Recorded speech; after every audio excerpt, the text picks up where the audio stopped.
একসময় যে রাজ্য রক্তাক্ত হয়েছিল জাতিগত সংঘর্ষে, ভাতৃঘাতী দাঙ্গায়, এখন তা সহাবস্থানের প্রতীক হয়ে উঠেছে দীর্ঘদিন ধরে শান্ত থাকার ফলে। কিন্তু ফের কি সেই পুরনো ক্ষত খুলে দেওয়ার চেষ্টা চলছে? ফের কি কেউ ঘোলা ঝলে মাছ ধরার পরিকল্পনা করছে? আগামী বছর ভিলেজ কমিটি ও এডিসি নির্বাচন ঘিরে রাজ্য রাজনীতি উত্তেজনা ক্রমেই বাড়ছে। আর এই উত্তেজনাকে পুঁজি করে জনজাতি ভোট ব্যাংক দখলের লড়াইয়ের ময়দানে নেমেছে বিভিন্ন রাজনৈতিক দল। সম্প্রতি তিপ্রামথার সুপ্রিমো আগরতলা, তেলিয়ামুড়া ও কাঞ্চনপুরের মালিক বলে যে বিতর্কিত মন্তব্য করেছেন, তা নিয়ে বিভিন্ন মহলে নানা ধরনের প্রতিক্রিয়া দেখা যাচ্ছে। একাংশের দাবি, জনজাতি আবেগকে উস্কে দিয়ে ভোট ব্যাংক কায়েম করার জন্যই এ ধরনের বক্তব্য। এদিকে বহিরাগত অনুপ্রবেশের নামে যে ভয় দেখানো হচ্ছে, তা কি সত্যি কোনো জাতীয় নিরাপত্তার প্রশ্ন, নাকি শুধুই ভোটের রাজনীতির হিসাব নিকাশ? কে কোথা থেকে এলো, কত বছর আগে এলো, কে নাগরিক আর কে অনুপ্রবেশকারী, এই বিতর্কের পেছনে কি তাহলে বিভাজনের রাজনীতি লুকিয়ে আছে? উস্কানিমূলক মন্তব্য করায় আমরা বাঙালি সংগঠনের এক নেতা ও তিপ্রামথার এক স্থানীয় নেতৃত্বের বিরুদ্ধে মামলা রুজু করা হয়। সামাজিক মাধ্যমে জুড়ে বিভিন্ন প্রতিক্রিয়া চলছে। তাই প্রশ্ন হলো, এ ধরনের মন্তব্য কি জাতি বিভাজনের বিষ ছড়াতে পারে? অনুপ্রবেশ ইস্যু কি রাজনৈতিক মেনুকরণ? যদি এই রাজনৈতিক কুটচাল চলতে থাকে এবং যদি জাতি ও উপজাতির মধ্যে ফের বিভাজনের রেখা টানা হয়, তবে তার দায় কে নেবে? নমস্কার, আমি দীপেন, আর আপনারা দেখছেন নিউজ ভ্যানগার্ড। শান্ত ত্রিপুরাকে কি আবার অশান্ত করার প্রয়াস চলছে, নাকি সবটাই রাজনীতির অংশ? তা নিয়ে একটি আলোচনায় আজ আমার সাথে রয়েছেন শিক্ষাবিদ তথা সমাজকর্মী গৌতম মজুমদার। নমস্কার। এবং অনলাইন আমাদের সঙ্গে জুড়ে গেছেন সমাজকর্মী ভাস্কর ঘোষ অধিকারী। দুজনকে স্বাগত আজকের অনুষ্ঠানে। গৌতমবাবু, এই যে সম্প্রতি বিভাজনের রাজনীতির কথা বলা হচ্ছে, সম্প্রতি বিভিন্ন রাজনৈতিক দলের নেতা যেসব বিতর্কিত মন্তব্য করছেন, তাতে আপনি কি মনে করেন যে রাজ্যের সামাজিক যে একটা সম্প্রীতির পরিবেশ রয়েছে, একটা ভ্রাতৃত্ববোধের পরিবেশ রয়েছে, সেটা কি বিঘ্ন হতে পারে বলে মনে করেন? দেখেন, ত্রিপুরা রাজ্য ভারত যুক্তরাষ্ট্রের একটা ছোট্ট অঙ্গরাজ্য এবং ত্রিপুরার একটা ইতিহাস দীর্ঘকাল। আমরা যদি দেখি 184 জনের উপরে মানে ত্রিপুরা রাজ্যের রাজা ছিলেন, তার মানে এটার ইতিহাস একটা বিশাল মাপ। এই ইতিহাসটা ব্রহ্মপুত্র থেকে শুরু করে বঙ্গোপসাগর পর্যন্ত রয়েছে। মানে আমাদের ত্রিপুরা রাজ্য, আজকের যে ত্রিপুরা রাজ্যটা কিন্তু ক্ষুদ্র একটা অংশ। তাহলে বিশাল একটা রাজ্যের পরিস্থিতি এটা। এবার বিভাজনের রাজনীতি যেটা বলছেন, বা আমাদের যে সম্প্রীতির যে বিষয়টা, এটা কোনো কালেই হবে না। কারণ হাজার বছর ধরে ভারতবর্ষকে বিভাজনের বিভিন্ন চক্রান্ত চলছে, ত্রিপুরা রাজ্যকে বিভিন্নভাবে চক্রান্ত চলছে যে এটাকে বিভাজন করো, বিভিন্ন রকমের মানে জাতিগত ইস্যু তুলে, বিভিন্ন সময় বিভিন্নভাবে ইস্যু তুলে তুলে চেষ্টা করেছে। কারণ ভারতবর্ষ এমন একটা ঐতিহ্যের দেশ, কারণ আমরা তো ভারতবর্ষেরই অংশ। সেই ভারত ভূখণ্ডের যে ঐতিহ্য, সংস্কৃতি, কৃষ্টি, শিক্ষা, বা আমাদের যারা রাজা মহারাজাদের যে নামগুলো, যে বীরেন্দ্র কিশোর, অমর কৃষ্ণ, মানে এই যে বিভিন্ন নামগুলো রয়েছে, প্রত্যেকটা নামের ভিতরে কিন্তু ভারতীয়ত্বের ছোঁয়া রয়েছে। সেই যে ভারতীয় ভাবধারা, ভারতীয় কৃষ্টি, সংস্কৃতি, ঐতিহ্য, অহিংসার যে বাণী, অহিংসার যে দিকটা, এগুলো যেহেতু ত্রিপুরা রাজ্যের অংশের মধ্যেও রয়েছে, এবং আমাদের এই অঞ্চলগুলো নিয়ে যেগুলো সবসময় সুশ্রুতি, যেটা আপনি প্রথমে বলেছেন যে অনুপ্রবেশকারী বা জাতি উপজাতি, প্র্যাকটিক্যালি জাতি উপজাতি বলতে ভারতবর্ষে কোনো কিছুই ছিল না। এটা একটা তৈরি করা শব্দ। জাতি উপজাতি, মানুষ তো মানুষই। ভারতবর্ষ সবসময় মানুষে বিশ্বাসী, যে আমরা মানুষ, সবার উপরে মানুষ সত্য, তার উপরে কিছুই নেই, এটা আমরা সবাই জানি। তাহলে মানুষ হলো মূল। তো মানুষকে ভাঙার জন্য ভারতবর্ষের ঐতিহ্য, সংস্কৃতি বা তার যে অর্থনৈতিক উন্নতি, রাজনৈতিক উন্নতি, এগুলো একটা সময় পৃথিবীকে পথ দেখিয়েছে। যে দেশ, যে বিভিন্ন রকমের যে মুনি ঋষিরা, তাদের যে চিন্তা চেতনা সারা ভারতবর্ষটাকে কিন্তু এক করেছে। আমরা যদি আধুনিক যুগের বিবেকানন্দকেও দেখি, উনি সারা পৃথিবীকে এক করে দিয়েছে একটা শুধু কয়েকটা শব্দ দিয়ে। ভারতবর্ষের যে স্লোগান, মানে ভারতীয়ত্বের যে সংস্কৃতি, সেই সংস্কৃতিটাকে বিকশিত করে বেদান্তের যে সিদ্ধান্তগুলো দিয়ে তিনি সারা পৃথিবীটাকে এক করে ফেলেছেন। তো ত্রিপুরা রবীন্দ্রনাথ বলি, আমাদের বিদ্যাসাগর বলি, বিভিন্ন বড় বড় যারা মনীষীরা রয়েছেন বারবার ত্রিপুরাতে এসছেন। ত্রিপুরা রাজ্যের রাজা কত সহৃদয়বান ছিলেন, যিনি শিক্ষা দীক্ষা জ্ঞান নাটক সংস্কৃতি সবকিছু এখান থেকে তৈরি হয়েছে। আমাদের শেষ যে বীর বিক্রম কিশোর মানিক্য, যিনি আধুনিক রূপকার আমরা বলি, তাহলে ওনারা যেভাবে ত্রিপুরা রাজ্যটাকে ধরে রেখেছে, আজকের দিনে হয়তো কিছু ক্ষুদ্র স্বার্থে, ব্যক্তি স্বার্থে, ক্ষুদ্র রাজনৈতিক স্বার্থে একটা সমন্বয়ের অভাব করতে চাইছে। একটা উস্কানিমূলক কিছু কথা চলছে, আমরা আজকে কয়েকদিন ধরে দেখছি। এই উস্কানিমূলক গুলো কথা হয়তো কিছু কোনো ওদের নিজস্ব কোনো ব্যক্তিগত কোনো লাভালাভের জন্য এগুলো করছে, কিন্তু ত্রিপুরা রাজ্যের মানুষ শান্তপ্রিয়, এটা আমরা এক বাক্যে বলতে পারি। আমরা জাতি জনজাতি আমরা যতই ভাগ করি বা বাঙালি আমরা যত, একদম শান্তিপ্রিয় মানুষ। এবং এটার যে ক্লাইমেট, যা তার যে মানে প্রাকৃতিক যে বিষয়টা, প্রকৃতিগত ভাবেই মানুষগুলো শান্ত। সুতরাং এখানে কিচ্ছু হবে না। হয়তো সাময়িক কিছুদিন হবে, যেমন আমরা আশির দাঙ্গায় দেখেছি, কিছুদিন হয়েছে, কিন্তু পরবর্তী সময় মানুষ এটা মেনে নেয়নি এবং মানুষ পুনরায় কিন্তু শান্তি চেয়েছে এবং আজও শান্তি। আমি এই জায়গাটাতেই আসবো আপনার সঙ্গে আলোচনা, যে মানুষ, ত্রিপুরার মানুষ অবশ্যই শান্তপ্রিয় এবং শান্তিপ্রিয় মানুষ। তো এখানে বরাবরই শান্ত মানুষ, সহাবস্থানে বিশ্বাসী, এবং শুধু শান্তি নয়, মানুষ এখানে উন্নয়নে বিশ্বাসী। মানুষ অগ্রসর হচ্ছে উন্নয়নের পথে, আর উন্নয়নের পথে অনেকেই মনে করেন এই ধরনের বক্তব্য বা এই ধরনের বিভাজনের রাজনীতি একটা অন্তরায় হয়ে দাঁড়ায়। ওকে, আমাদের সঙ্গে এই মুহূর্তে রয়েছেন আর একজন বিশেষজ্ঞ রয়েছেন, সমাজকর্মী ভাস্কর ঘোষ অধিকারী। ভাস্করবাবু, এই যে একজন নেতার মন্তব্যের জন্য গোটা সম্প্রদায়কে কি দায় করা ন্যায়সঙ্গত, মানে সেটা আপনি কি মনে করেন? পাশাপাশি আমাদের আজকের এই আলোচনা, শুরুর আলোচনা আমরা যেটা করলাম, শান্তি সম্প্রীতি, মানে এই ধরনের মন্তব্যে বা এই ধরনের বক্তব্যে কতটা বিঘ্ন হতে পারে বলে আপনি মনে করেন? দেখুন, আমাদের ত্রিপুরার যে ঐতিহ্য বা ভারতবর্ষের যে ঐতিহ্য, সেটা তো আমাদের আলোচনা হলো, সেখানে আমরা সরাসরি কথা শুনলাম। এখন আমরা যদি ধরুন পুরো একটা পৃথিবীর যদি স্ট্রাকচার ধরি, সব জায়গাতে আমরা দেখছি যে স্ট্রাকচারটা কিন্তু এটাই হয়েছে যে ঐতিহ্যের সুর, কোথাও বিভেদের সুর গাওয়া হয়নি। আপনি আজকে দেখুন অলিম্পিক্স ওপেনিং দেখুন, সামনে অলিম্পিক্স ওপেনিং আছে, ওয়ার্ল্ড কাপ ওপেনিং দেখুন, সব জায়গাতে যেখানে থিম সং গাওয়া হয় বা আমাদের গান যেটা গাওয়া হয়, সেই গানে সব জায়গাতেই প্রতিটি কান্ট্রির ন্যাশনাল অ্যান্থেম দেখুন, সব জায়গাতে কিন্তু ঐক্যের সুর গাওয়া হয়। এমনকি এই যে রাষ্ট্রপুঞ্জে যে থিম সং যেটা সিলেক্ট করা হয়, সেখানেও যে গানটা গাওয়া, সেখানে যে লাইনগুলি সিলেক্ট করা হয়, সেটা হচ্ছে আমাদের ঐক্যের কথা বলা হয়। সুতরাং কোথাও বিভেদের কথাও কোথাও নেই। আমরা বিভেদের কথা ভাবতেই পারি না, কারণ আমরা মানুষ, আমরা হোমোসেপিয়েন্স, আমরা একজন আরেকজনকে ভালোবাসা দান করি বলেই আমরা ভালোবাসা ফেরত পাই। সুতরাং এটা সাময়িক জিনিস, এটা আমি বিশ্বাস করি। এখন কোথাও কোথাও হয়তো তার সেই কোন মানুষের কোন একটা নিজস্ব একটা কিছু চিন্তা ভাবনা থাকতে পারে, সেটা সাময়িক উত্তেজনা সৃষ্টিকারী। দেখুন, একটা খুব সুন্দর জিনিস যে বার্ট্রান্ড রাসেল, যে আমরা যাকে চিনি, একজন উনি বলেছিলেন যে মানব জীবনে অসুখী হওয়ার প্রধান একটি কারণ হচ্ছে হিংসা। এটা বিখ্যাত লাইন। এর কথা মানে হচ্ছে, আমার ঠিক অপোনেন্ট পার্টি, অপোনেন্ট যিনি বসে আছেন, উনি যদি আমার থেকে একটু বেশি চারিত্রিকগতভাবে ভালো থাকেন, উনি যদি আমার থেকে একটু সুখী থাকেন, আমার থেকে একটু ভালো থাকেন, ভালো হন, হ্যাঁ, আমি উনি একটু ঐশ্বর্যমণ্ডিত হন, তাহলে আমি নিজেকে ভাববো যে আমি অসুখী এবং আমি হিংসা ছড়াতে একটা আমার মনে কোথাও তৈরি হবে, এটা নিজের অজান্তে হবে। বার্ট্রান্ড রাসেল বলেছেন এটা, কিন্তু অ্যারিস্টটল সেই জন্য কথাগুলি বলেছেন। সুতরাং এই যে জিনিসগুলি যেগুলো আমরা দেখছি, আমরা সাময়িক যে জিনিসগুলি দেখছি উত্তেজনা সৃষ্টিকারী, সেটা কোথাও আমার ত্রিপুরার যে ঐতিহ্য, ত্রিপুরার যে ভাবধারা, ত্রিপুরার যে সংস্কৃতি, এটাকে ধ্বংস করতে পারে না। আর আপনি যেটা বললেন যে কোনো একজন ব্যক্তি, এটা দেখুন একটা কোথাও কোথাও হয়, এটা আমরা অনেক বড় রাজনৈতিক দলের ক্ষেত্রেও দেখেছি যে না বলা সত্ত্বেও কথাগুলি বলে নেওয়া হয়। আপনি হয়তো দেখবেন একদম সরাসরি যে কথাগুলি বলছি, দেখুন কিছুদিন আগে তৃণমূল সুপ্রিমো মমতা ব্যানার্জি বলেছেন যে এই যে ভারত পাকিস্তান নিয়ে বা ভারত বাংলাদেশ নিয়ে যে কথাগুলি হচ্ছে, সেখানে ওনার দলের যাতে কেউ কোনো কিছু না বলে। তারপরেও আমি কিন্তু দেখেছি, আমি নিজেও ওটা ফলো করেছি, আপনারা যারা সংবাদ কর্মী, আমি কিছুটা সংবাদ যুক্ত, কোথাও কোথাও হয়তো কোনো নেতারা কিছু কিছু মুখ প্রশ্নে বলে নিয়েছেন, তখন মমতা ব্যানার্জি বাধ্য হয়েছে সেটা বলতে, যেটা একটা দলের অবস্থান নয়, সেটা ওই ব্যক্তির ব্যক্তিগত অবস্থান। এটা প্রতিটি দলের ক্ষেত্রে, আমি এটা মমতা ব্যানার্জির দাম করলাম, প্রতিটি দলের ক্ষেত্রে। সুতরাং ব্যক্তি যে কথাটা, সেটা দলের কখনো কথা হতে পারে না।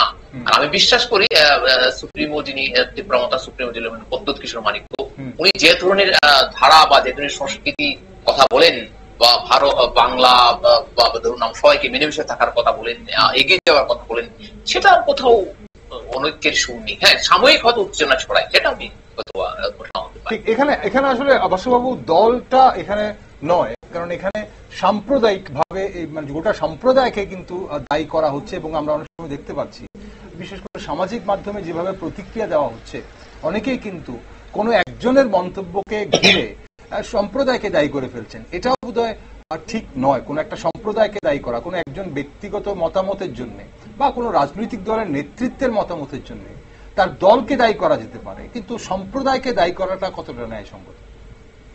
হ্যাঁ, সম্প্রদায় আর দল সম্পূর্ণ দুটো জিনিস। কিন্তু দেখুন, সবগুলি মনুষ্য সৃষ্টি, সবগুলি মনুষ্য সৃষ্টি। কারণ এই যে ধরুন আজকে আমি যদি বলি আমার গণ, রাশি, তারপর আমার ধরুন যদি আমি বলি যে আমার এই চতুর্বর্ণ সম্প্রদায়, সবগুলি মনুষ্য সৃষ্টি। না হলে একটা মানুষ আপনি কোথাও জেনেটিক তার না দেখলে বলতে পারবেন না যে তার বাচ্চাকে। আমার মেয়ে এখন ধরুন ক্লাস 6-এ পড়ে, আমি যদি জেনেটিক চেঞ্জ না করে, আমি জেনেটিক ওর ক্লারিফিকেশন না নিই, বলতে পারবো না আমার মেয়ে কিনা। সুতরাং এগুলি সবই মানুষের সৃষ্টি। এই বিভেদ, এই কথাগুলো সম্প্রদায় সৃষ্টি করা, সাম্প্রদায়িক সৃষ্টি করা আমরা দেখেছি ত্রিপুরায়। হ্যাঁ, 80 দাঙ্গা আমরা দেখেছি, সাময়িক উচ্চারণ সৃষ্টি হয়েছিল। আমি আমারও বিশ্বাস করি ত্রিপুরা সেই জায়গা থেকে অনড় আছে, ত্রিপুরার মানুষ সেই জায়গায় একদম বিভেদকামী নয়, ত্রিপুরার মানুষ ঐক্যের গান গায় বলে ত্রিপুরা মানুষ এগিয়ে যেতে পারে। আর আপনার কি মনে হয় এই মুহূর্তে মানে ত্রিপুরায় যে সম্প্রতি এইসব ধরনের মন্তব্যের পর মানে সম্পর্কের মধ্যে কোনো ধরনের মানে সামাজিক সম্পর্কের মধ্যে কোনো ধরনের টানাপোড়েন দেখা যাচ্ছে বা কোনো ধরনের সামাজিক অসন্তোষ কি লক্ষ্য করতে পারছেন? কি মনে হয়? আমার পার্শ্ববর্তী মহকুমা আছে, আমি যেখান থেকে কথা বলছি সেটা হচ্ছে ঊনকোটি, ত্রিপুরা জেলা সদর কৈলাসহর। আমার ঠিক পার্শ্ববর্তী মহকুমা হচ্ছে কুমারঘাট, তার পাশে আছে দারচই গ্রাম, যেখানে আপনারা জানেন বিখ্যাত আনারস উৎপন্ন হয়। দারচইর আরেকটা বিখ্যাত জিনিস অনেকেই জানেন না, ওদের এডুকেশন লেভেল, দুর্ধর্ষ এডুকেশন লেভেল, সবাই এডুকেটেড এরিয়া গ্রামে। আমি গতকালকে ওখান থেকে গিয়ে এসেছি, কুমারঘাট থেকে গিয়ে এসেছি। আমি কোথাও সামান্যতম আমি কোথাও বিভেদ দেখিনি। এবং আমি আবার বলি, বুধবার শনিবার হচ্ছে কুমারঘাটের বাজার বার, পাবিছড়া বিশাল বাজার, সেখানে আমাদের যে সম্প্রদায় বিভিন্ন মানুষ আসেন, মেলামশা করে বাজার করছেন, মেলামশা করে কেনাকাটা করছেন। আমি নিজে কুমারঘাটে গতকাল ছিলাম, একটা কারণে আমি ঘটনাচক্রে ছিলাম, কোথাও সামান্যতম আমি বেশ দেখিনি, আমি কোথাও একটু সামান্যতম। আমি আমারও বলছি সেটা সেই ব্যক্তির, সেই মানুষের কোথাও হয়তো একটু সমস্যা হয়েছিল, কথাবার্তা বলেছেন, সেটা আমি জানি না ওটা দলের অবস্থান কিনা, কিন্তু সাধারণ মানুষের লেভেল, নিচু স্তরের লেভেল ছিল মানুষের কোথাও হয়নি। আমি একটু স্মরণ করে দিতে চাই, বিমল সিনহা হত্যার পরে, আবাঙ্গাতা বিমল সিনহা হত্যার পরে আপনার কোথাও কিন্তু একটু সমস্যার সৃষ্টি হয়েছিল, আমার একদম মনে আছে 90 দশকের শেষের দিকে। কিন্তু আপনি দেখবেন সেটা ক্ষণস্থায়ী ছিল, সেটা সাময়িক ছিল। আপনার আরো মনে আছে সুখরাম দেব হত্যা, এসডিএম আমাদের আগরতলা ছিল, তখন আমরা পড়াশোনা করতাম আগরতলা 90 দশকে। কিন্তু আমি বলছি তারপরে কিন্তু আমরা নিজেরা পড়াশোনা করছি, সবার সাথে মেলামেশা করেছি, এখনো করছি, সমস্যার সৃষ্টি হয়নি। মানুষের মনে যদি সমস্যা না থাকে তো একজন নেতা আমাকে কি সমস্যার সৃষ্টি করবে? একদম। ওকে, আসবো আপনার কাছে আমি আরেকবার। গৌতমবাবু, এই যে যদি রাজ্যে ফের জাতিগত বিভাজন বাড়ে বা যে ধরনের চলছে, বিতর্ক চলছে বা যে ধরনের মন্তব্য করা হচ্ছে, একে অপরের বিরুদ্ধে প্রতিক্রিয়া দিচ্ছে, বিশেষ করে সামাজিক মাধ্যম একদম গরমাগরম হয়ে উঠছে, তো সেখানে তাহলে তার দায়টা কে নেবে? মানে এই ধরনের বিভাজন যদি বা সংঘাত যদি হয়ে যায় তাহলে দায় কে নেবে? রাজনৈতিক দল নেবে, প্রশাসন নেবে, নাকি নাগরিক সমাজের উপরে সেই দায় পড়তে হবে? দায় তো কিছুটা প্রশাসন থাকতেই হবে, যেহেতু এই আইন শৃঙ্খলাগুলো প্রশাসন দেখে। পাশাপাশি জনগণ বা নাগরিকরা যারা রয়েছেন ওনাদেরও তো একটা দায়িত্ব থাকবেই। তো ওই হিসাবে দেখতে গেলে আসলে মানুষ তো এখন শিক্ষিত। ত্রিপুরা রাজ্যের আজকের থেকে আমরা যদি সেই 80 সময় আমরা কথাটা প্রায় বলি, ত্রিপুরা রাজ্যের মানুষের মুখে 80 দাঙ্গা আসে, তখনকার শিক্ষা ব্যবস্থা, তখনকার গ্রামগঞ্জের মানুষের অবস্থান, মিডিয়ার অবস্থান, আজকের দিনের যে মিডিয়ার অবস্থা বা গ্রামগঞ্জের মানুষের অবস্থা, প্রত্যেকটা গ্রামে মিনিমাম মিশনারি স্কুলগুলো আছে। বিভিন্ন রকমের ইংলিশ মিডিয়াম স্কুলগুলো বহু আগে থেকে ত্রিপুরা রাজ্যে ছড়িয়ে ছিটিয়ে গেছে। মানুষের মধ্যে যে শিক্ষা ব্যবস্থা এসে, শিক্ষিত হলে মানুষকে কিন্তু 90% ছেড়ে দেওয়া যায়, ওর ভেতরে একটা হুঁশ আছে। মানুষের যে হুঁশ যেটা বলি আমরা একেবারে কথ্য বাংলায়, ওইটা ওদের মধ্যে এসে গেছে। এখন আমরা যেই সংকীর্ণ, প্রথমে যে বললাম সংকীর্ণ কিছু চিন্তা চেতনা নিয়ে ওরা যে খেলাটা খেলছে, এই খেলাটা মানুষ খেলবে না। এবং ত্রিপুরা রাজ্যের মানুষ চাইছে একটা উন্নতি, ওরা চাইছে শান্তিপূর্ণভাবে এই রাজ্যটাকে কিভাবে নিয়ে যাওয়া যায়, প্রত্যেকটা জেনারেশন ছেলে মেয়েদেরকে নিয়ে কিভাবে ধীরে ধীরে এগিয়ে চলা যায়, সারা পৃথিবীর সঙ্গে কিভাবে কম্পিটিশন করা যায়। আজকের যুগটা প্রতিযোগিতার যুগ, এই প্রতিযোগিতার যুগে কেউ পিছিয়ে থাকতে চাইছে না। পাশাপাশি আর একটা জিনিস আমি এই কয়েকদিন খুব দেখলাম, যখন থেকে এইগুলো নিয়ে খুব আজকে মাসখানেক তো খুব বিতর্ক চলছে এটা নিয়ে। ফেসবুকে কিন্তু ওই ধরনের যাদেরকে একটা জাতীয় উপজাতি বলে ডিভাইড করতে চাইছে, পাহাড়ি বাঙালি বলে ডিভাইড করতে চাইছে, আমি অনেক পাহাড়ি ভাইদের যেসব লেখা পড়েছি, মানে আমি তখন বুঝেছি না ওদের মধ্যে তো একটা বিশাল একটা সামাজিক ফিলিংস এসছে যে আরে আমরা তো সব এক। আজকে আমরা যদি ওইটাও দেখি, যদি রাজা যদি মানে 1949 সালে যখন আমাদের ভারত মুক্তি হচ্ছে, তখন যদি চাকলা রোশনাবাদটা যদি আমাদের অন্তর্ভুক্ত করা হতো, তাহলে আজকে এই প্রবলেম গুলো হয় না। বাঙালি আর উপজাতি তো আমরা তো একসঙ্গেই। এখানে আসলে কোন ত্রিপুরা রাজ্যে রাজার আমলে কোনো পার্টে ছিল না। এগুলো হয়তো সময়ে সময়ে ইংরেজ বলি, মুঘলরা বলি, যে বিভিন্ন সময় এসে সুলতানিরা যখন এসেছিল তখন এটা করদ রাজ্য ছিল।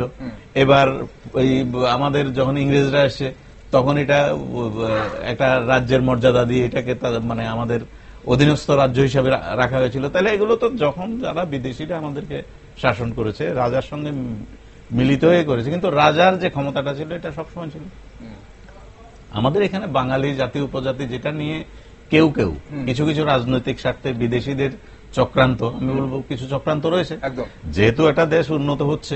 আমি সেই জায়গাটায় আসছিলাম যে এটার মধ্যে কোনোভাবে অদৃশ্য শক্তির কোনো হাত দেখতে পাচ্ছি। আমাদের আশপাশে আমরা যেভাবে দেখছি অদৃশ্য সমাজকে, আমরা বাংলাদেশকেও দেখেছি, আমরা শ্রীলঙ্কাও দেখেছি, এর আগে নেপালও দেখেছি, আমরা সবগুলো রাজ্যকে সেই জায়গায় দাঁড়িয়ে কোনোভাবে কোনো বিদেশি শক্তির কোনো ধরনের কোনো সমস্যা হচ্ছে আমাদের দেশকে, দেশের কোনো একটা প্রান্তকে অশান্ত করে তোলা, এটা চলছে। যেহেতু আজকে আমরা যদি বাংলাদেশ বা নেপাল ধরি বা শ্রীলঙ্কা, এগুলো কিন্তু একটা দেশ। এখন আমাদের ভারতবর্ষটা দেশ, কিন্তু ভারতবর্ষ প্রত্যেকটা রাজ্য মিলিয়ে দেশ হয়েছে। তাহলে আজকের দিনে একটা প্রধানমন্ত্রীকে হুট করে চাইলে হবে না, কারণ বিভিন্ন রাজ্য এটার সঙ্গে জড়িয়ে রয়েছে, যেহেতু কাঠামোটা ভিন্ন। আজকে আমরা প্রায় এখন টিভিতে শুনি ডিপ স্টেট বলে খুব প্রচার হচ্ছে, তার মানে কি বাইরে থেকে চক্রান্ত হচ্ছে। আর চক্রান্ত হওয়াটাও কিন্তু স্বাভাবিক, কারণ হঠাৎ করে দেখছে ভারতবর্ষ এগিয়ে যাচ্ছে। এগিয়ে যাওয়া এগুলো হলো পলিটিক্যাল সিস্টেম, এগিয়ে যাওয়া চাইছে না, ভূরাজনৈতিক বিষয় রয়ে গেছে। এরা চাইছে না যে ভারতবর্ষ এগিয়ে যাক। তাহলে ভারতবর্ষকে ডিস্টার্ব করতে কি করতে হবে? যেমন আমরা ব্রিটিশ ভারত, যদি আমরা যে ভারতের ভাগ কি হয়েছিল, কয়েকজন মুসলিম লীগের লোক দাঁড়িয়ে বলছে যে আমাদের ভাগ চাই। সমস্ত মুসলিম কি চেয়েছিল? না, অসম্ভব। সমস্ত মুসলিম চায়নি, কিন্তু ভাগ হয়েছে মুষ্টিমেয় কয়েকজনের জন্য। আজকের দিনেও যত রাজনৈতিক পালা বদল হয় কয়েকজন ব্যক্তিগত ইয়েতে, আর আমরা মানুষ অনেক সময় ইমোশনালি কিছু কাজ করি, ওই ইমোশন গুলো সাময়িক ভাবে হয়, লং পিরিয়ডের জন্য। যতবার ভাগ হয় ততবার দুর্বল হয়, মানুষ হোক বা সবকিছুই। ভাগ হওয়া মানেই দুর্বল হয়, আমরা ছোটবেলা বই পড়েছি। ভাস্কর বাবু, এই মুহূর্তে আপনার কি মনে হয় সবচেয়ে জরুরি কাজ কি? রাজনৈতিক দলগুলোর সংযম, প্রশাসনিক হস্তক্ষেপ, না সামাজিক উদ্যোগে আলোচনার একটা মঞ্চ তৈরি করা? কারণ সামাজিক মাধ্যমে যেভাবে প্রতিক্রিয়া চলছে আর সেটাও কিন্তু মানে শোভনীয় নয়। আর পাশাপাশি আপনার কি মনে হয়, মানে অদৃশ্য শক্তির হাত থাকার কোনো সম্ভাবনা আছে?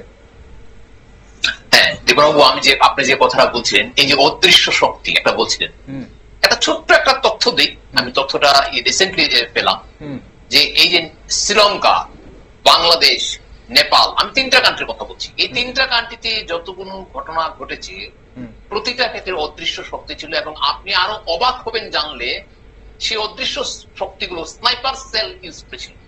সেখানে বিক্ষোভরত যারা ছিল তাদেরকে গুলি করেছে স্নাইপার সেল, 2তলা 4টা 10তলা থেকে 12তলা 15তলা গুলি করেছে। বিক্ষোভরত মানুষ আরো বিক্ষোভকারী হয়, আরো বিক্ষোভ হয়, তাদের বিরুদ্ধে আরো রাগ দেবে যে পুলিশ আমাদেরকে মেরেছে। প্রকৃতপক্ষে পুলিশ তাদেরকে মারেনি, পুলিশ তাদেরকে রবারে বলে ছুলেছিল। এরকম অদৃশ্য শক্তিগুলো কাজ করছে, এটা আমি একদম চূড়ান্তভাবে বিশ্বাস করি। কোথাও একটা কাজ আছে, না হলে মণিপুরের ঘটনাগুলি ঘটতো না। দ্বিতীয়ত, যে প্রসঙ্গটা আপনি তুললেন যে আমাদের একটা কিছু প্ল্যাটফর্ম তৈরি করা দরকার বা সমাজ, এটা তো আমি চূড়ান্তভাবে বিশ্বাস করি। আমি 100% বিশ্বাস করি প্রতিটি সমাজে, প্রতিটি সামাজিক ব্যবস্থায়, প্রতিটি মন্ডলে, প্রতিটি জায়গায়, প্রতিটি ক্ষণে, প্রতিটি স্থানে মানুষের শুভবুদ্ধি সম্পন্ন মানুষ আছেন, সৃজনশীল মানুষ আছেন, তাদের সবাইকে সাথে নিয়ে যদি একটা নির্দিষ্ট কিছু আলোচনা করা যায়, এটা স্থানিক ভেদে হতে পারে, জায়গা ভেদে হতে পারে, এটা মহকুমা স্তরে হতে পারে, এটা গ্রাম জায়গা হতে পারে, যদি আলোচনা হয় তাহলে কোথাও সামান্যতম যেটুকু মনের ভিতরে দ্বিধা বা দ্বন্দ্ব থেকে যায় সেটা উবে যাবে। কারণ সেই জায়গাটায় এই যে শুভবুদ্ধি সম্পন্ন মানুষ যারা আছেন তারা অনেকটা কিন্তু মোটিভেশনাল স্পিকার হিসেবে কাজ করবেন এবং সেই যে সামান্যতম সমস্যা যেটা আছে এটা দ্রবীভূত হয়ে যাবে বলে আমি বিশ্বাস করি ব্যক্তিগতভাবে। একদম। আপনি কি এটাও মনে করেন যে রাজনৈতিক দলগুলোর মানে এই যে ভোটের সময় সচেতন ভাবে জাতিসত্তাকে মানে ব্যবহার করছে? আমরা দেখি যখনই রাজ্যে কোনো নির্বাচন আসে তখনই উপজাতিদের বিভিন্ন দাবি বা তাদের বঞ্চনার এই যে কাহিনীগুলো এসব কিন্তু খুব একটা বেশি সামনে আসে, খুব একটা বেশি থাকে না। তো সামনে নির্বাচন, এখন সেই জাতিসত্তাকে মানে ব্যবহার করা হচ্ছে বলে মনে হয় আপনার? উপজাতি, আমার যতটুকু ধারণা বা আমি যতটুকু ওদের সাথে মিশেছি, আমার দেখেছি যে উপজাতিরা কিন্তু এখনো যতটুকু সুযোগ সুবিধা পাওয়ার কথাটা তারা পায়নি, এটা সত্যি ঘটনা, এটা বাস্তব ঘটনা। এখনো গ্রাম পাহাড়ে প্রচুর জায়গায় আছে জল গিয়ে পৌঁছায়নি। আমি জল জীবন মিশন করেছি কিন্তু ওদের কাছে কিন্তু জলটা গিয়ে পৌঁছায়নি। এই সমস্যাগুলো আমার প্রবলেমগুলো সলভ করতে হবে, এটা একটা ঘটনা।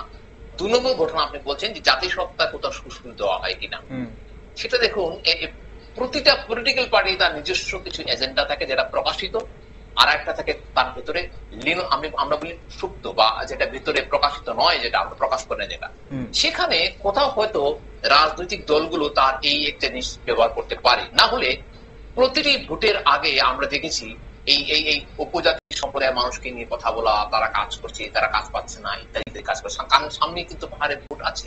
সুতরাং এই জায়গায় ওরা যাতে ব্যবহৃত না হন, ওদের নিজেরকেও কিন্তু বুঝতে হবে যে পাহাড়ে যারা মানুষ আছে সবাই যারা আছে ওরা নিজেরাও যাতে ব্যবহৃত না হন কারোর দ্বারা, নিজেরা যাতে কারোর দ্বারা আচরিত না হন, সেই জিনিসটা কিন্তু ওদের নিজেকে বুঝতে হবে। সুতরাং এই সত্তাটা বা এই সুরসুরি দেওয়াটা যেই করে থাকুক, যদি করে থাকার চেষ্টা করেননি বলে আমার বিশ্বাস করে থাকেন, সেটা বন্ধ হওয়া প্রয়োজন। এবং মানুষের যে উন্নয়ন, যে সামগ্রিক উন্নয়ন, আমি আবার বলছি পাহাড়ে কিন্তু এখনো সমস্যা আছে, আমি দেখেছি, আমি নিজে দেখেছি, সেই উন্নয়নটা যাতে সামগ্রিক হয়, সবাই যাতে সেই সুবিধাটা পায়, নিশ্চয়ই সমস্ত রাজনৈতিক দল তার এজেন্ডা নিয়েছে এবং সেটা সুদূর প্রেক্ষিতে এবং সাময়িক ভাবে নয়, একদম দৃঢ়ভাবে সেই কাজটা করা দরকার বলে আমার বিশ্বাস। না, এখানে তো প্রশ্ন তো আমরা যখন বলছি যে সামগ্রিক বা সার্বিক উন্নয়ন পাহাড়ের হয়নি, আমরা বিভিন্ন অনুষ্ঠানে দেখছি, এখন এই দায় কার ওপর আমরা চাপাবো সেটা নিয়েও কিন্তু প্রশ্ন থাকে। কারণ সেই 75-76 বছর হয়ে গেল ভারতের অন্তর্ভুক্ত হয়েছে আমাদের রাজ্য ত্রিপুরা, এবং পাশাপাশি এডিসি গঠন হয়েছে প্রায় 42-44 বছর হয়ে গেছে। তাহলে তারপর এখন বিভিন্ন রাজনৈতিক দল শাসন ক্ষমতায় ছিল, তারপরেও কেন এই অবস্থা, তা নিয়ে কিন্তু প্রশ্ন জাগে। এবং এটাও হয় প্রশ্ন যে বলা হচ্ছে যে একাংশ যারা পাহাড় থেকে বেরিয়ে এসে এখন শিক্ষা দীক্ষা লাভ করে বা যারা বিত্তশালী হয়েছেন, তারা যেটাকে অনেকেই ক্রিমি লেয়ার বলে বলছে, তারা সুযোগ সুবিধা নিচ্ছেন, কিন্তু গ্রামের যে আসল মানুষ যার সুযোগ সুবিধা প্রয়োজন, পাহাড়ের যে প্রত্যন্ত এলাকার যাদের কথা আপনি বলছেন, যেখানে জল পৌঁছায়নি, যেখানে বিদ্যুৎ পৌঁছায়নি, তাদের কাছে সরকারি সুযোগ সুবিধাগুলো ঠিকভাবে পৌঁছাচ্ছে না। তো এর জন্য কাকে আমরা দায়ী করব? মানে আপনি বলছেন দায়ী। এবার দেখুন, আমি একটা ছোট্ট দুটো কথা বলি। একটা হচ্ছে একদম বামফ্রন্ট আমলের একদম শেষের দিকে ওখানকার উদয়পুরের একজন এসডিএম ছিলেন, খুব সম্ভবত আমার নাম ঠিক মনে পড়ছে না, উনি বলেছিলেন যদি কারোর কোন সরকারি কর্মচারী যদি বিপিএল কার্ড হোল্ডার থাকেন তবে ওনাদের বিপিএল কার্ড জমা দিয়ে দিন, আমি নিয়ে নিচ্ছি, না হলে কিন্তু আইনের ব্যবস্থা হবে। উদয়পুর জেলাতে প্রায় 72 জন জমা দিয়েছিলেন। সুতরাং সেখানেই প্রমাণিত। আরেকটা ঘটনা বলছি, একদম শেষ 24 ঘন্টা আগের ঘটনা। কৈলাসহরের মতন জেলা সদরে যেখানে বলা হয় আধুনিক ডিজিটাল সবকিছু পৌঁছে গেছে, সেই জায়গায় বিগত প্রায় 23 ঘন্টা ধরে বিদ্যুতের সমস্যা ছিল। সুতরাং আমি তো ডিজিটাল যুগে আছি, আমি আপনার সঙ্গে কথা বলছি, ফাইবার নিয়ে কথা বলছি, আমার বাড়িতে ফাইবার কানেক্টিভিটি আছে, আমি কথা বলছি। আমি কিছুদিন পর হয়তো স্টারলিংক নিয়ে নেবো, ভবিষ্যৎ আমার জীবন চলে আসে স্টারলিংক কানেক্টিভ, আরো উন্নত কানেক্টিভিটি নেবো। সমস্যা প্রতি জায়গায় প্রতিটি স্তরে আছে, তাকে ওভারকাম করতে হবে। তাকে ওভারকাম যদি না করা হয় তাহলে তো হচ্ছে না। এখন দেখুন এই যে পাহাড়ে আসল যে আপনি ক্রিমি লেয়ার যারা, তারা কিন্তু ক্রিমটাকে তারা আর কখনো ফিরে যাচ্ছেন না সেই জায়গায়, পাহাড়ে ফেলে যেখান থেকে যারা উঠে এসছেন বাই অরিজিন, যেটা ইন্ডিজিনাস আমি যেটা বলছি ভূমিপুত্র, সেই ভূমিপুত্র তার ভূমির জায়গা কিন্তু ফিরে যাচ্ছেন না। এটা আমাদের একটা, এটা যদি বলুন বাঙালি হচ্ছে হিন্দু সত্য, সে যে ব্যক্তি গ্রাম থেকে চলে এসছে গ্রামের খবর নিচ্ছে না, এটা ঘটনা। সুতরাং এই ক্রিমি লেয়ার যারা আছেন তাদেরকে সমাজ ব্যবস্থার দায়িত্ব নিতে হবে, প্রশাসনকে দায়িত্ব নিতে হবে, রাজনৈতিক দলগুলোকে দায়িত্ব নিতে হবে, যারা সঠিক, যাদের নিত্য প্রয়োজন, যাদের বিপিএল কার্ড দরকার, একদম পারফেক্ট ওয়াই বলছি, বিপিএল কার্ড দরকার, সরকারি যাদের দরকার, সরকার সুযোগ যার দরকার, যেখানে যেটা সুযোগ সুবিধা দরকার সে তাকে পৌঁছে দিতে হবে, তবেই সামগ্রিক উন্নয়ন সম্ভব, সামগ্রিকভাবে আমরা এগিয়ে যেতে পারবো। একদম। গৌতম বাবু, আপনার কি মনে হয় এই বিষয়টাতে? এই বিষয়টাতে আমার একদম পরিষ্কার, যেটা ভাস্করবাবু একটু আর বলেছেন যে বিপিএল কার্ড হোল্ডার চাকরি করছে, এটা ভারতবর্ষের প্রধানমন্ত্রী যখন রাজীব গান্ধী ছিলেন, না নরেন্দ্র মোদীজি এসছেন, তখন কিন্তু উনি একটা স্লোগান দিয়েছিলেন, যাদের 10 লক্ষ টাকার উপরে ইয়ারলি ইনকাম আছে ওরা গ্যাসটাকে, সাবসিডাইজড গ্যাসটাকে ছেড়ে, এবং তখন লক্ষ লক্ষ লোক, এবং লক্ষ লক্ষ হৃদয়বান লোক কিন্তু ওইটা ছেড়ে দিয়েছে। যেটা উজ্জ্বলা যোজনা বলছি, ঘরে ঘরে মহিলাদের যে গ্যাস দেওয়া হচ্ছে, ওইটা কিন্তু ওই স্কিমটা তখন থেকে চালু হয়ে গেছে। তাহলে কেউ ছেড়ে দিয়েছে যাদের কাছে পয়সা আছে। এবার এই ক্ষেত্রে আমি বলবো, আমরা যদি উপজাতিদের কথা প্রতিনিয়ত বলছি, এসসিদের কথা প্রতিনিয়ত বলছি, আজকের দিনে উন্নয়ন হচ্ছে না আমরা বলছি, প্রতিনিয়ত আমরা গ্রামের দিকে গেলে দেখি সঠিক উন্নয়ন হচ্ছে না, তাহলে কে পাচ্ছে না? যেই লোকটা একটা জেনারেশন ডাক্তার হয়েছে, সে এসসি বলি আর এসটি বলি, ওর ছেলে মেয়ে কিন্তু আজকেও আবার ডাক্তার হচ্ছে। কিন্তু যেই লোকটা এপিএল ভুক্ত, এপিএল বলছি আর বিপিএল বলছি, এবার এসসি বলছি এসটি বলছি, এপিএল বিপিএল এটা একটা ক্যাটাগরি, ঠিক আছে, অর্থনৈতিক দিক থেকে এটাকে ভাগ করা হয়েছে।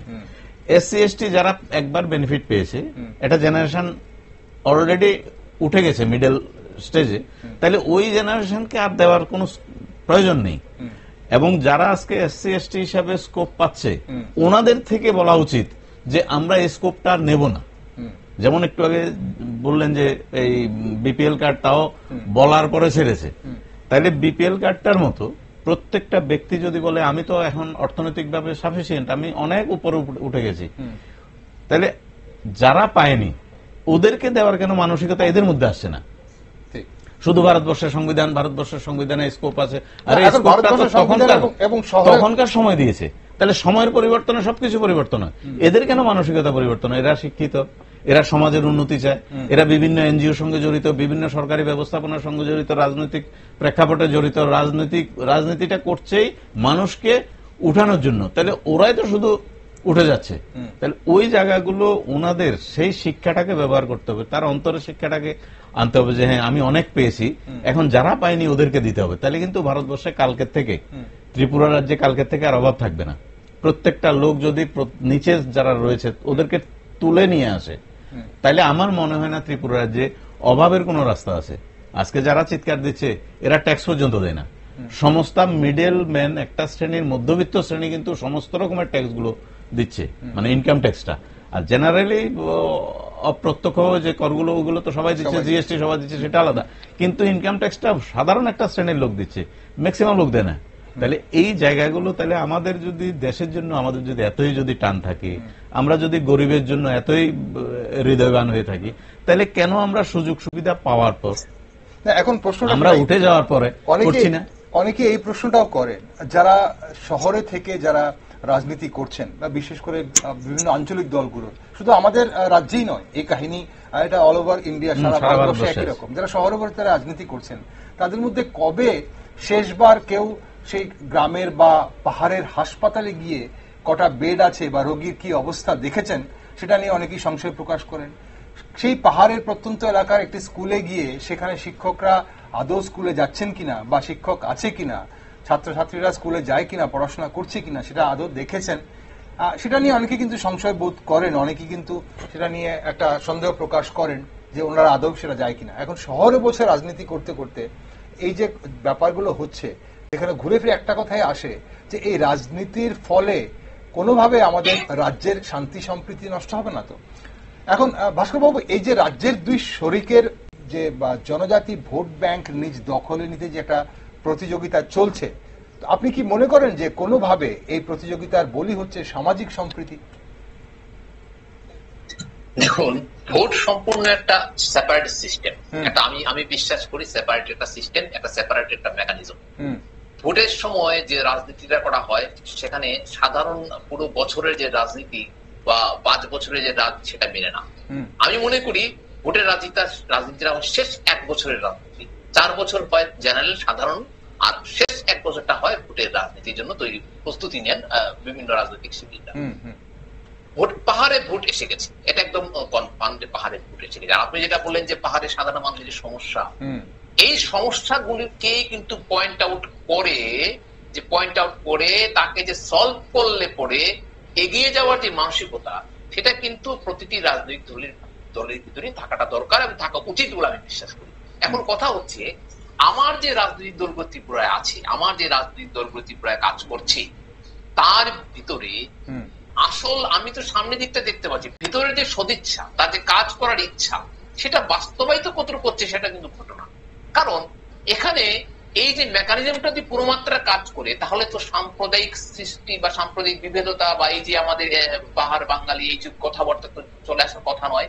সেখানে শুধু একটা কথা থাকবে, উন্নয়ন, একদম শুধুমাত্র উন্নয়ন, উন্নয়ন নিয়ে শুধু কথা হবে। আমার এখানে আমার রাস্তায় নুড়ি বিছানো আমার রাস্তা আছে, এখন সেটা পিচি পিছানো রাস্তা হবে। আমার আমার আমার আমার আমার এখানে হাই স্কুল আছে, এখানে হায়ার সেকেন্ডারি স্কুল হবে, শুধু উন্নয়নের কথা হবে। সাম্প্রদায়িকের কথা আসছে, সাম্প্রদায়িক বিভেদের কথা আসছে, এই কথাগুলি তখনই আসবে যদি আমি আমার মূল এজেন্ডা থেকে সরে যাই, আমি মূল কথা থেকে সরে যাই, আমি উন্নতির সরে যাই, তখনই সেখানে এই কথাগুলি চলে আসার কথা। সুতরাং রাজনৈতিক দলগুলো যারা আছেন, তারা প্রতিটি দায়িত্ব মানে প্রতি রাজনৈতিক দায়িত্ব নিয়ে আরো সুদৃঢ়ভাবে দায়িত্ব নিতে হবে, তারা যেন এগিয়ে যাওয়ার জন্য কাজ করেন। এবং ত্রিপুরা তো শুধুমাত্র ওই সমতল দিয়ে নয়, পাহাড় নিয়ে ত্রিপুরা হচ্ছে পুরোটা। ত্রিপুরা পাহাড় নিয়ে আমরা সবাই নিয়ে আমরা ত্রিপুরা। আমাদের 7টা বিধানসভা ক্ষেত্র, 7টি বিধানসভা ক্ষেত্র কাজ করতে হবে। এখন ধরুন আমি হয়তো সেই দলের পলোয়ান নই, কিন্তু নরেন্দ্র মোদী বা ধরুন আমাদের প্রধানমন্ত্রী যে বলছেন যে সবকা সাথ সবকা বিকাশ, কারণ আমরা যারা সমাজকর্মী করি, সমাজে করি বা আমরা যারা সংবাদের সঙ্গে যুক্ত, আমাদের নিজস্ব কোনো পলিটিক্যাল কোনো পার্টি থাকতে পারে না বা থাকেও না, এটা থাকতেও না, আমরা থাকতে। এখন কথা হচ্ছে, কিন্তু প্রধানমন্ত্রী যেটা বলছে সবকা সাথ সবকা বিকাশ, সেটা তখনই সম্ভব সমতল এবং পাহাড়। ত্রিপুরার ক্ষেত্রে সমতল এবং পাহাড় সব জায়গায় সমানভাবে যদি উন্নতি হয় তবেই সম্ভব। এখন আমি শুধুমাত্র মেডিকেল কলেজ এলো, শুধুমাত্র ওই আগেও আমি দেখলাম যে বাবা মুঙ্গিয়াপ্পা বলে ত্রিপুরায় এসেছিল, তখন 10 বছর চলে গেল। জিনেট এলো, তখন সময় জিনেট চলে গেল, সেটা ত্রিপুরা সোসাইটি চালাচ্ছে। তারপরে এলো ত্রিপুরা একটা মেডিকেল এজিএমসি চালাচ্ছে আগরতলায়। 2 নম্বরটা, 3 নম্বরটা আমি দিলাম ডেন্টাল মেডিকেল আগরতলায়, হোমিওপ্যাথি মেডিকেল সেটাও আগরতলায়। তাহলে উন্নয়ন মানে তো শুধু আমাদের রাজধানী হচ্ছে, ত্রিপুরা হচ্ছে না, ত্রিপুরা হচ্ছে না। আপনি যে মেডিকেল কলেজে করতেই হয়, আমবাসায় একটা কথা ছিল যে আমবাসায় একটা এইমস রিলেটেড, আমবাসায় এইমস এর মতো একটা মেডিকেল কলেজ হবে, তাহলে সেটা কেন করা হচ্ছে না? সেটা করা মানে আমার পাহাড়ের উন্নয়ন, সেটা করা মানে আমার। এখন মাসুবাবু, আপনি যে কথাগুলো বলছেন এগুলো রাজনীতির মঞ্চ থেকে অবশ্যই তোলা যায়, বিরোধী হোক বা শরিক দল হোক, এই দাবিগুলো অবশ্যই তোলা যায়। কিন্তু যেভাবে আমরা ত্রিপুরার মতো একটি সংবেদনশীল রাজ্যে এই ধরনের মন্তব্য শুনছি, যেখানে সাম্প্রদায়িক ভাবে মানুষকে একটা মানে বিভ্রান্ত করা হচ্ছে, বা অনেকেই বলছেন বিভ্রান্ত হয়ে যাচ্ছে মানুষ, সেটা কতটা সমর্থনযোগ্য?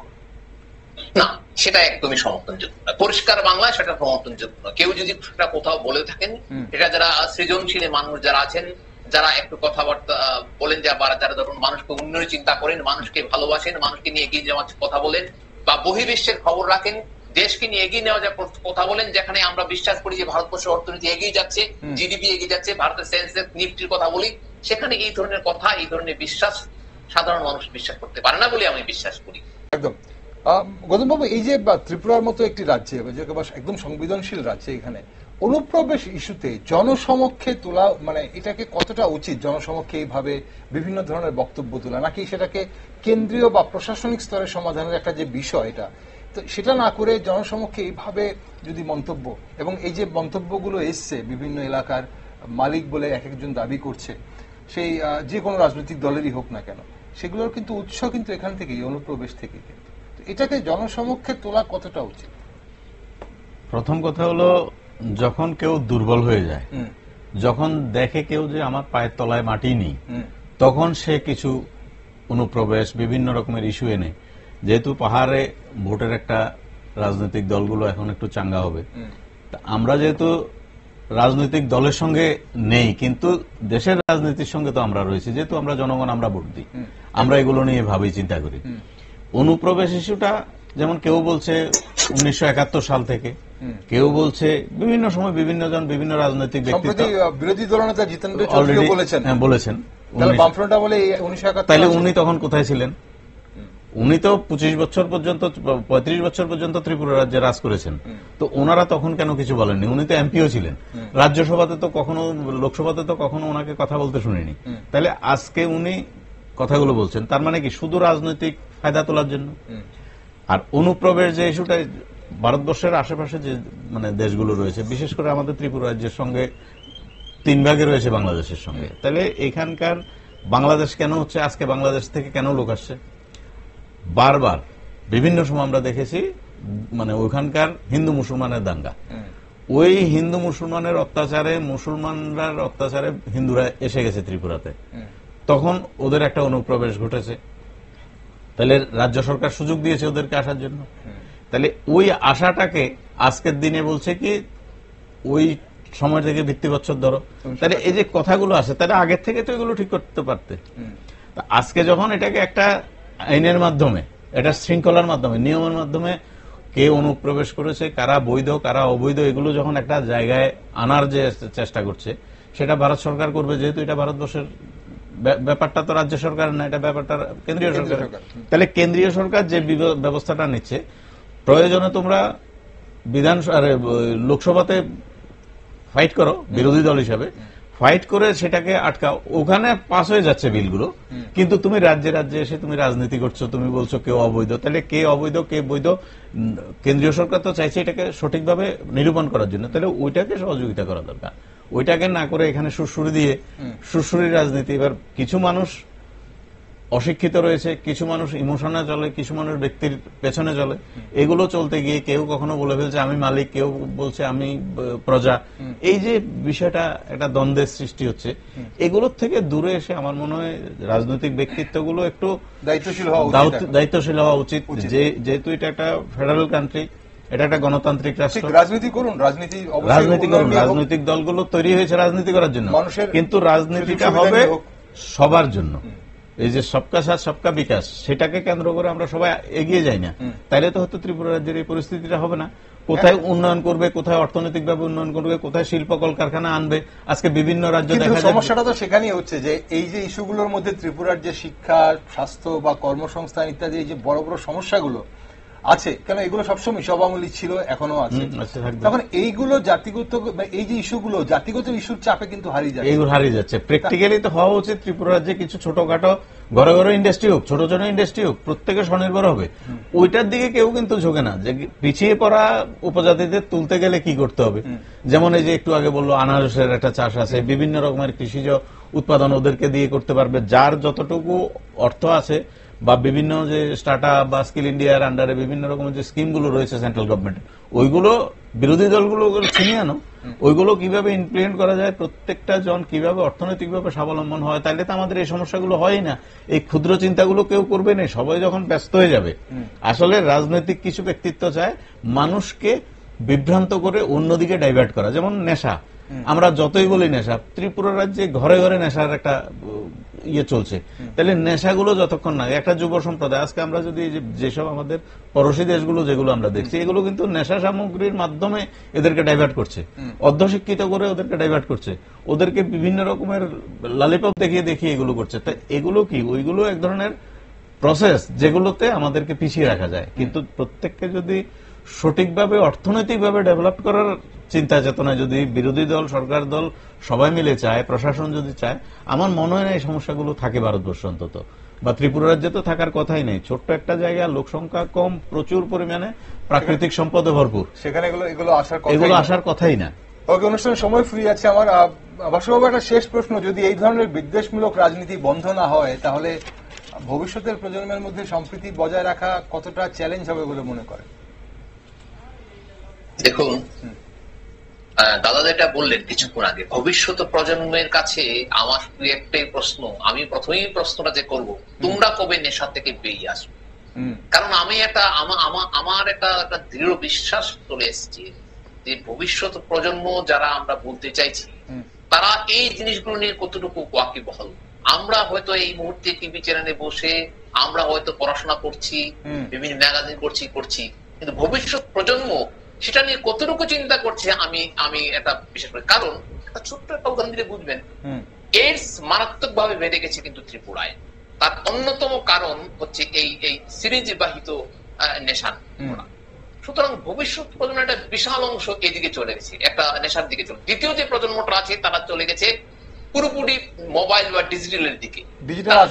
আসক্তি, সেটাও আসক্তি। সুতরাং তারা যে ডিপলি চিন্তা করবে সেই জায়গাটা। গতকাল আমি 3টি সার দিয়ে কিনেছি একসাথে, 3টে সাথে, সেটা আমার খরচা হয়েছে প্রায় 1000 টাকা। 3টে সার দিয়ে ভর্তিটা, ত্রিপুরা আছে, বাইরের আছে, সেটাকে কিনেছি। আমার বিশ্বাস এই আধুনিক প্রজন্ম যারা আছে, নবপ্রজন্ম যারা আছে, তারা শারদীয় কি জিনিস কটা কিনেছে বা কটা বই পড়েছে আমার সন্দেহ আছে। তারা কি ঘনাদা পড়েছে? তারা কি প্রেমেন্দ্র পড়েছে? তারা কি জানে সন্ত পাকা ওম কি? তারা কি জানে সত্যিকারে ফেলুদা কি? আমার সন্দেহ আছে। আমার তো মনে হয় না সেই প্রজন্মটা এই বিশ্বাসটুকু করছে।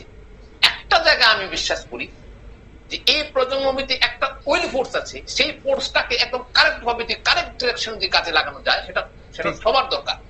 এই জায়গাটা ডাইরেকশন দেখাতে হবে, শুধু তাদেরকে ডাইরেকশনটা সবাই দিতে হবে, সঠিক ডাইরেকশন। অবশ্যই সঠিক সমাজকর্মী হোক, রাজনৈতিক দল হোক, সবাইকে এগিয়ে যেতে হবে, ডাক্তার হোক, ইঞ্জিনিয়ার, সবাইকে এগিয়ে আসতে হবে। এই ডাইরেকশনটা দিতে পারে এই নবপ্রজন্ম যেটা করতে পারে সেটা আমরাও পারিনি, আর ভবিষ্যতে যারা পিছিয়ে আছেন তারাও পারেননি। আমরা ভবিষ্যতে আরো যারা এগিয়ে যাবেন, তারা যে আরো যারা সামনে যারা এগিয়েছেন তারা আরো এগিয়ে যেতে পারবেন যদি ডাইরেকশনটা প্রপার হয়। ঠিক।